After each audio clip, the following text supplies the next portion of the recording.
Quand on touche un revenu moyen, il est parfois difficile de comprendre où passe tout notre argent. Voici un aperçu des principaux postes de dépenses avec leur part estimée dans le budget mensuel. Logement, 30 à 40% loyer ou remboursement de crédit, charges, assurance habitation. C'est la plus grosse part du budget pour la majorité. Transport, 10 à 15% carburant, entretien, assurance auto, transport en commun. Tout cela pèse lourd, surtout quand on est dépendant de la voiture.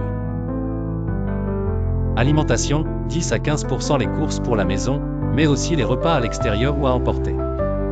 L'inflation n'aide pas. Énergie et abonnement, 5 à 10% électricité, gaz, eau, forfait mobile, internet, plateforme de streaming.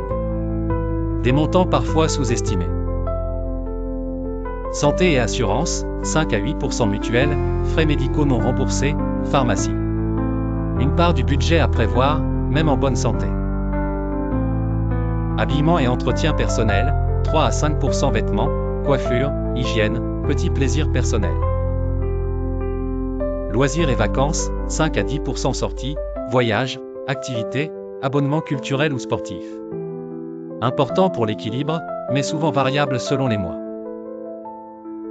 Enfants, plus 10 à 25% pour les parents, les enfants représentent un poste de dépense majeur.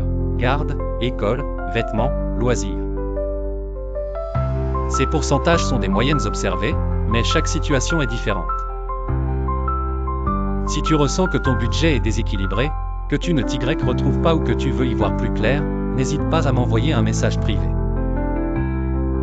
Je suis là pour en discuter, sans jugement. La page gestion personnalisée est dédiée à toutes celles et ceux qui veulent mieux gérer leur argent, simplement, à leur rythme. Tu n'es pas seul. #budget et #finances personnelles, #dépenses mensuelles, #revenu moyen, #gestion personnalisée, #ou passe mon argent, #conseil budget.